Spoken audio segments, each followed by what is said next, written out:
Assalamualaikum warahmatullahi wabarakatuh.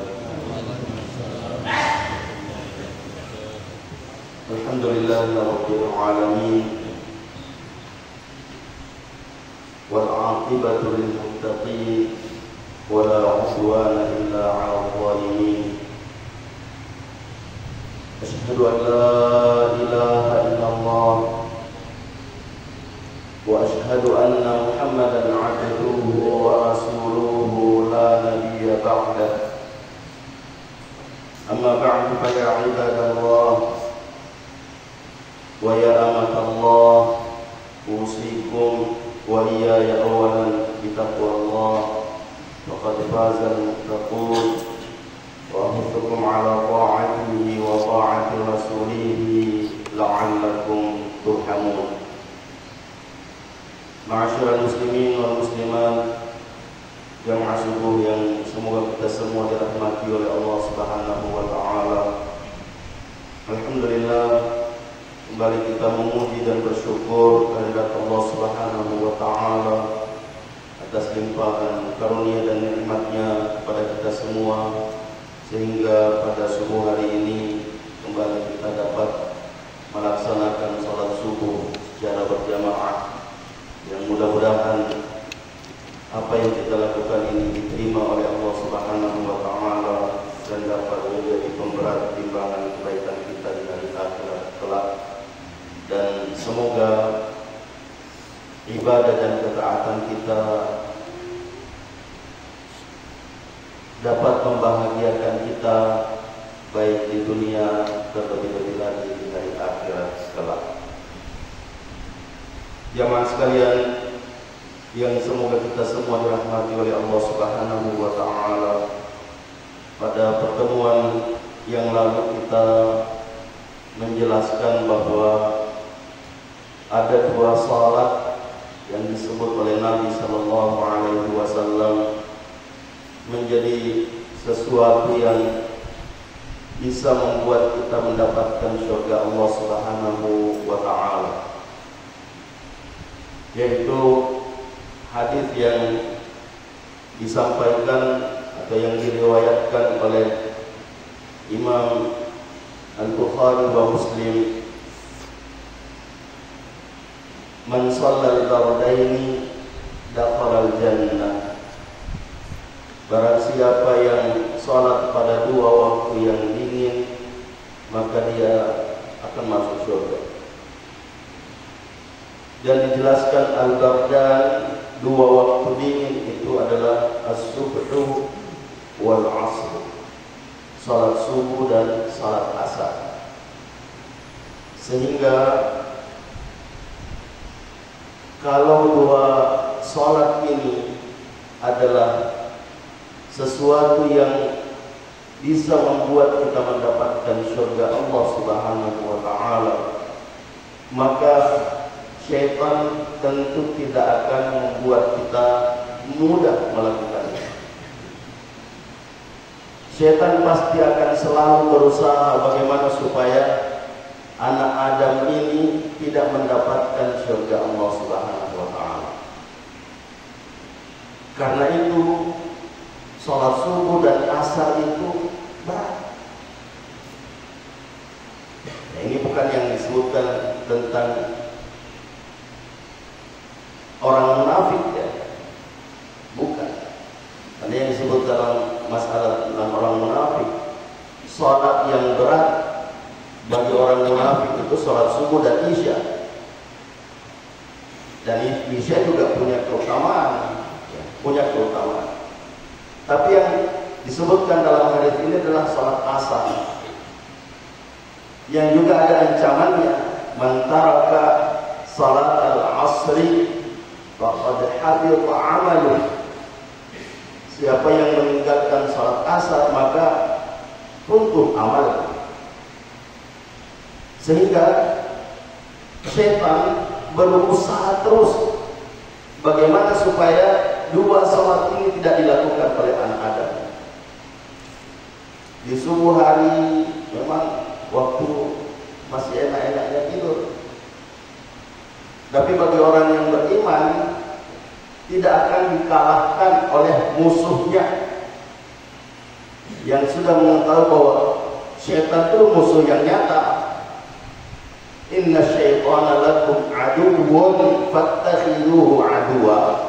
Sesungguhnya syaitan adalah musuhmu, maka jadikan dia sebagai musuh, jangan jadikan sebagai teman. Nah, bagaimana caranya supaya kita bisa mengalahkan musuh kita? Tidak ada lain kecuali kita kembali bagaimana Rasulullah SAW mengajarkan kita sebelum tidur, lakukan sesuatu yang bisa menghilangkan pengaruh syaitan. Zikir misalnya, berzikir sebelum tidur, atau bersuci, berwudu seperti wudunya orang yang mau sholat, kata Nabi Sallallahu Alaihi Wasallam. Dan ini bisa menghilangkan pengaruh syaitan. Kenapa? Orang yang tidur dalam keadaan suci itu tidur bersama malaikat. Tidur bersama malaikat, dijaga oleh malaikat. Bahkan di setiap gerakannya, saya biasa mengatakan ke santri, ini bagi anak yang banyak goyangnya kalau tidur. Apa bahasa Bugis ini? Malusu. Malus. Anjurkan supaya berwudu sebelum tidur, supaya setiap bergerak dapat doa dari malaikat, diistighfarkan dan didoakan, ya Allah ampuni dia, ya Allah rahmati dia. Seperti itu. Sehingga ketika orang yang seperti ini terjaga dalam tidurnya, terjaga, bangun di waktu malam, dia meyakini bahwa Allah Ta'ala tidak menyia-nyiakan, tidak langsung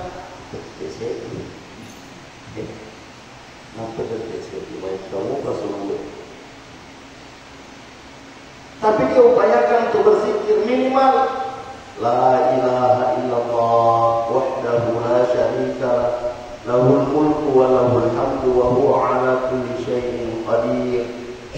Subhanallah, walhamdulillah, wa la ilaha illallah, wallahu akbar. Kemudian mengatakan Allahumma ighfirli. Allahumma ighfirli. Memohon ampun kepada Allah Subhanahu wa taala. Itu sama dengan sholat. Sama dengan sholat. Tapi kalau kita bangun berwudu kemudian sholat, itu lebih baik. Itu lebih baik. Nah, tapi yang namanya setan pasti selalu ikut. Sampai ketika kedengaran azan, setan terpental jauh. Tapi kalau sudah azan, kembali Yesus baik. Jadi kalau belum sudah diazan belum bangun, terus banyak disapu-sapu, akhirnya tertidur. Atau kalau tidak tidur, koma, setan terpental. Tapi ini bagi orang yang memang tidak punya keinginan kuat untuk mengalahkan setan, kalah. Azan kedengaran, kenapa? Jangan cari ngomong di kamar. Ya, nanti kedengaran ngomong. Kedengaran ngomong, kenapa? Subuh Jumat ya, melampaui pengukuran. Saja dengar. Nanti lagi. Rakaat kedua baru masuk. Ya. Bahkan ya kalau cita-citanya nanti rakaat kedua rakaat itu, masanya lain rakaat itu. Padahal ini namanya tidur-tiduran dan itu termasuk kelalaian. Ya kalau tidak dengar azan sama sekali, terbangun sudah keluar waktu sholat, tidak apa-apa. Kalau ketiduran itu bukan kelalaian. Nah, apa kata Rasulullah SAW ketika kita ketiduran atau lupa, falyusalliha idza dzakaraha. Lakukan salat itu ketika dia ingat, ketika dia terjaga, bangun dari tidurnya, sudah keluar berujuk salat. Nasabang kita di palawan sila sedekah, dia nak sembahyang subuh, dia nak sembahyang di Timur Rina. Aja nama subuh jalur, dia mau sembahyang subuh dia.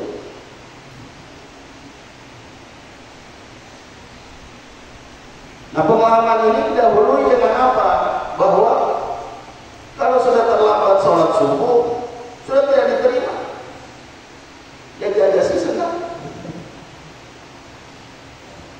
Misalnya, sudah kita jelaskan bahwa waktu sholat subuh itu mulai dari terbit fajar sampai terbit matahari. Ketiduran, bangunnya sudah tinggi matahari, sudah kelihatan matahari, sudah waktu sholat duha. Jangan mengatakan, tidak usah sholat karena waktu sudah lewat. Kemudian ada lanjutannya, percuma sholat zuhur, asar, maghrib, isya kalau tidak sholat subuh. Jadi dia dah sembahyang kali masih sosial. Nah, ini yang perlu diluruskan. Nah, yang kedua, bagaimana supaya kita bisa mengalahkan itu? Yakinkan bahwa Allah Subhanahu wa Ta'ala dan Rasulullah Sallallahu Alaihi Wasallam sangat menekankan untuk kita bagaimana bisa melakukan sholat. Salah satunya firman Allah Subhanahu wa Ta'ala, inna salata tanha 'anil fahsya'i wal munkar. Sesungguhnya salat itu mampu mencegah perbuatan keji dan mungkar. Sehingga ketika kita mengingat mereka dosa, saya banyak bermaksiat, dan Allah Subhanahu wa Ta'ala mengatakan bahwa ini bisa mencegah perbuatan keji dan perbuatan mungkar. Dosa-dosa yang pernah kita lakukan digugurkan. Selama bukan dosa besar ya, karena dosa besar harus ditobatkan, dikhususkan, dimohonkan ampun kepada Allah. Tapi kalau dosa-dosa kecil gugur dengan sholat. Sebagaimana ada seorang sahabat datang kepada Rasulullah Sallallahu Alaihi Wasallam mengatakan, wahai Rasulullah, tadi malam saya berdosa. Saya mencium sesuatu yang tidak boleh saya cium. Lalu Nabi Sallallahu Alaihi Wasallam mengatakan, salat. Bisa dibaca nanti tafsirnya. Sebenarnya berat untuk diucapkan, tapi eloknya dia harus tahu. Sebab ini bisa dijadikan permainan, Pak. Dijadikan mainan bagi orang yang memang suka melakukan dosa. Tapi Allah Maha Pengampun. Allah Maha Pengampun. Dosa yang kita lakukan di malam hari kalau kita beristighfar dihapus oleh Allah Subhanahu wa Ta'ala. Dosa yang kita lakukan di siang hari kalau kita beristighfar di penghujung hari dihapus oleh Allah Subhanahu wa Ta'ala. Nah, itulah keutamaan sholat subuh dan sholat asar. Kenapa? Allah Subhanahu wa Ta'ala berfirman, innal hasanat yudhibnas sayyi'at. Sesungguhnya kebaikan-kebaikan itu menghapus, menghilangkan, menggugurkan dosa-dosa. Bisa kita baca nanti tafsirnya ayat ini, innal hasanat yudhibnas sayyi'at. Dan perhatikan riwayat yang disebutkan dalam tafsir ini tentang masalah ayat ini yang disebut oleh Nabi Sallallahu Alaihi Wasallam kepada sahabat yang mengatakan, saya melakukan dosa dari malam. Nah, sehingga itu yang pertama. Yang kedua, Nabi Sallallahu Alaihi Wasallam mengatakan salat itu penghapus dosa. Nabi Shallallahu Alaihi Wasallam bersabda, "Ara'aytum law anna nahran bi babi ahadikum yaktasilu fihi khamsa marrat." Bagaimana pendapat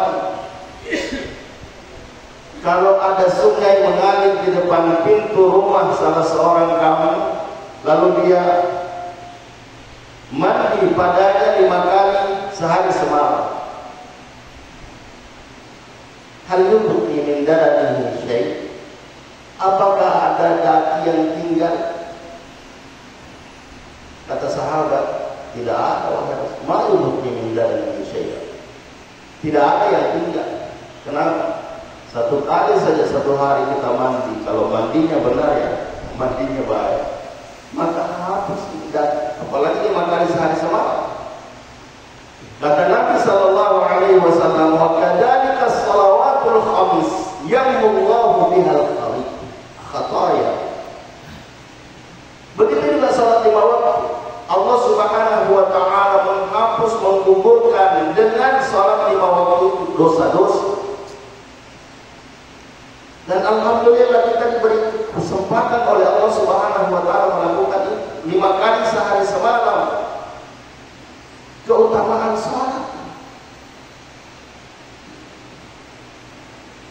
yang diberikan oleh Allah Subhanahu wa taala untuk kita.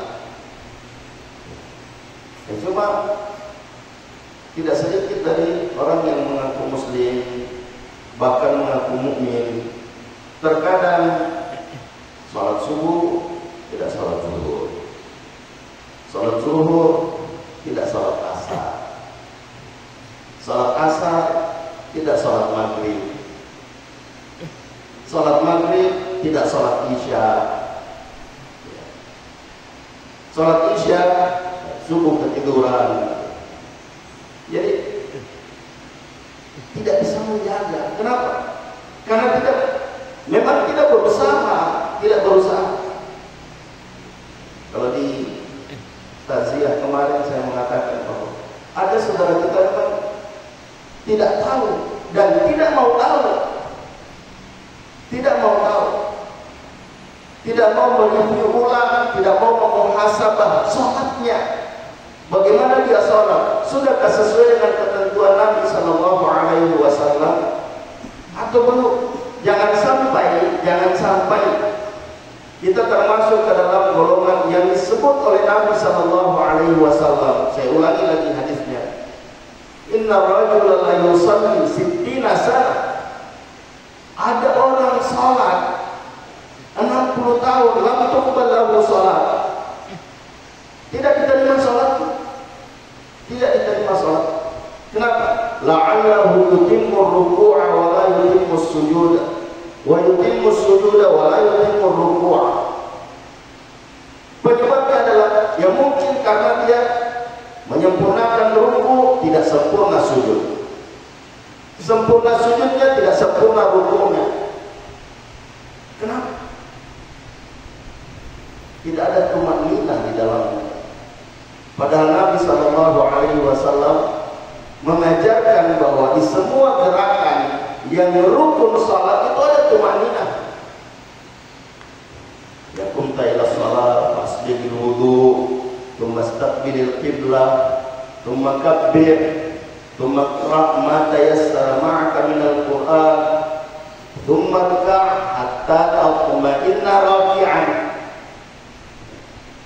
Jadi ada sahabat yang sudah sering kita sebutkan ini, ya.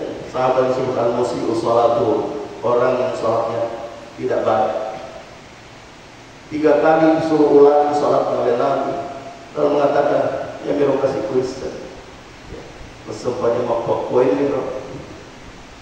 Lalu Nabi mengajarkan salat, kaifiyah salat yang diajarkan Nabi. Kalau kamu salat berwudu dengan sempurna, dan diajarkan oleh Nabi Sallallahu Alaihi Wasallam bagaimana berwudu dengan sempurna. Karena ini juga peluang untuk mendapatkan surga. Siapa yang berwudu dengan sempurna kemudian membaca 2 kalimat syahadat, jadi berwudu dengan sempurna kemudian baca asyhadu an la ilaha illallah ila akhiri, Kata Nabi Shallallahu Alaihi Wasallam, ya, tidak ada orang yang melakukan seperti itu melainkan dibukakan baginya pintu-pintu surga yang 8, dia bisa masuk lewat pintu mana saja yang dia mau. Yang biasa kita sebutkan bahwa napa kimajiannya, tapi ya tuh naik setan ini, ya, dia naik ke taman surga, sehingga majiannya nagang betul. Sehingga ada orang berwudu sambil ngomong. Saya tidak mengatakan batal, tidak. Tapi mari kita melihat bagaimana cara sahabat berwudu. Ali bin Abi Thalib radhiyallahu anhu baru berwudu sudah pucat. Karena tahu kita berwudu ini untuk apa? Kita mau sholat. Kita sholat menghadap siapa? Menghadap Allah, Raja di Raja, penguasa di hari pembalasan. Nah, salat ini adalah salah satu penentu keselamatan kita. Bukankah Allah Subhanahu wa taala mengatakan di sana nanti tidak ada yang bisa menolong satu jiwa terhadap jiwa yang lain kecuali Allah Subhanahu wa taala. Makanya Allah mengatakan wattaqu yawman la tajzi nafsun an nafsin syai'a wa la yuqbalu minha syafa'ah wa la yu'khadhu minha 'adlun wa la hum yunsarun. Takutlah kamu akan satu hari di mana pada hari itu satu jiwa tidak bisa membantu, tidak bisa menolong jiwa yang lain, dan tidak diterima syafaat kecuali dengan izin Allah Subhanahu wa taala. Tidak diterima tebusan. Tidak seperti di dunia. Penguasa dunia, ketika ada orang yang dekat dengannya dapat hukuman, dikasih memo, yang dulu istilah KTBLC, ya. Oh iya, ternyata keluarganya Pak Anda selamat. Oh, di akhirat tidak ada. Wala hum yunsarun, mereka tidak ditolong. Nah, siapa yang bisa menolong kita sendiri? Makanya Allah Subhanahu wa taala dalam ayat yang lain itu mengatakan bahwa mintalah bantuan dan pertolongan kepada Allah Subhanahu wa taala lewat salat dan sabar. Wasta'inu bis-sabri was-salah. Dan Allah Subhanahu wa taala kata, "Wa innaha lakabiratun illa 'alal khashiyin." Minta bantuan pertolongan kepada Allah dengan sabar dan salat. Dan sesungguhnya salat itu berat, membebani, ya, bagi orang yang tidak khusyuk. Tapi bagi orang khusyuk ringan. Bagi orang yang takut pada Allah ringan.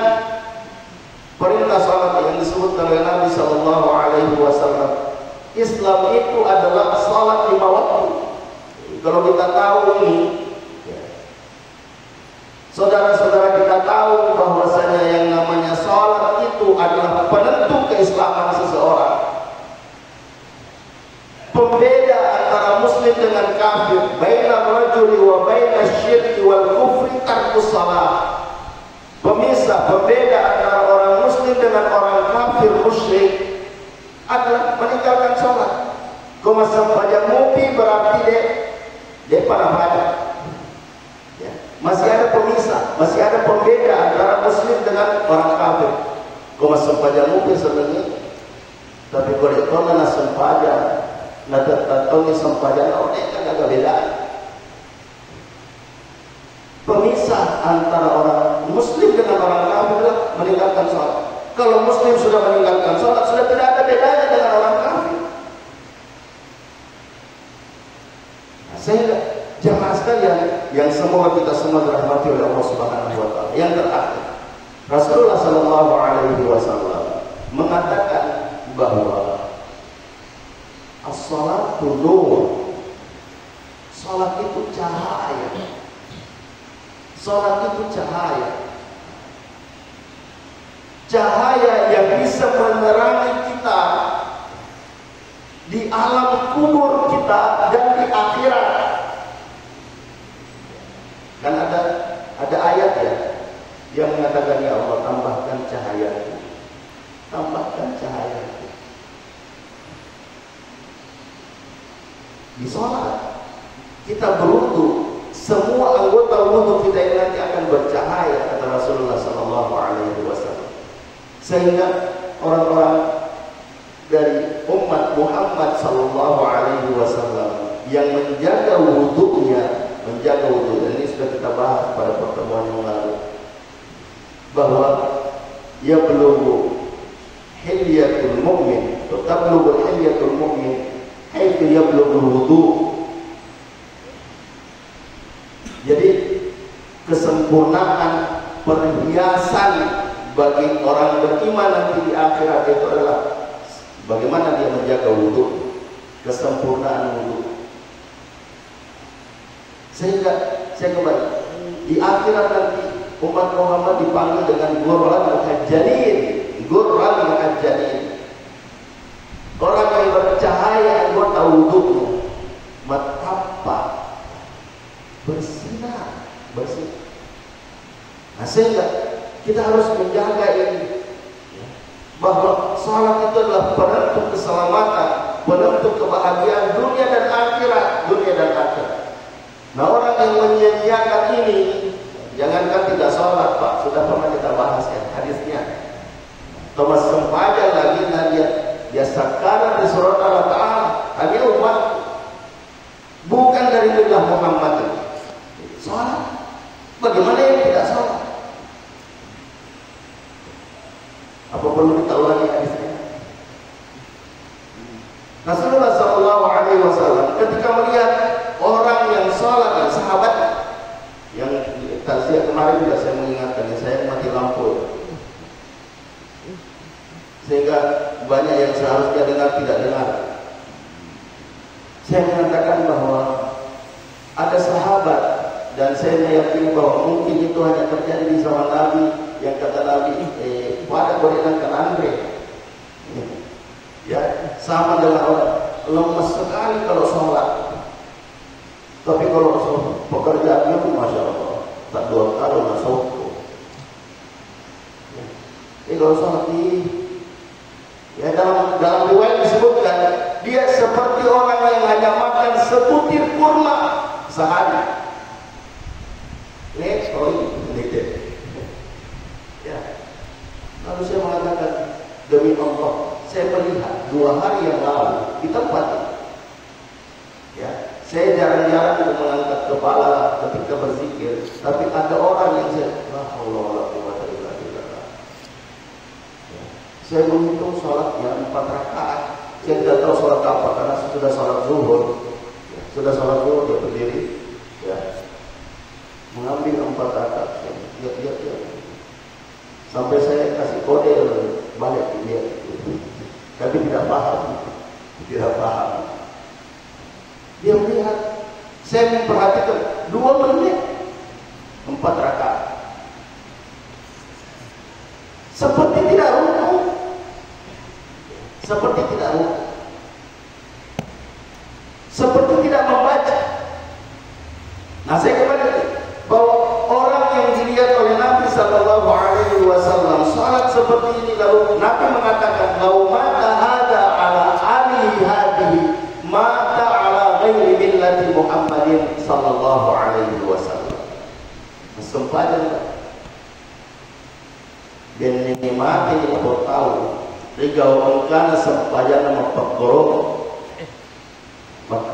batin sempadan. Kalau orang ini mati dalam kondisi sholatnya seperti ini, maka dia mati atas bukan millah Muhammad, bukan atas agama Muhammad sallallahu alaihi wasallam. Sholat.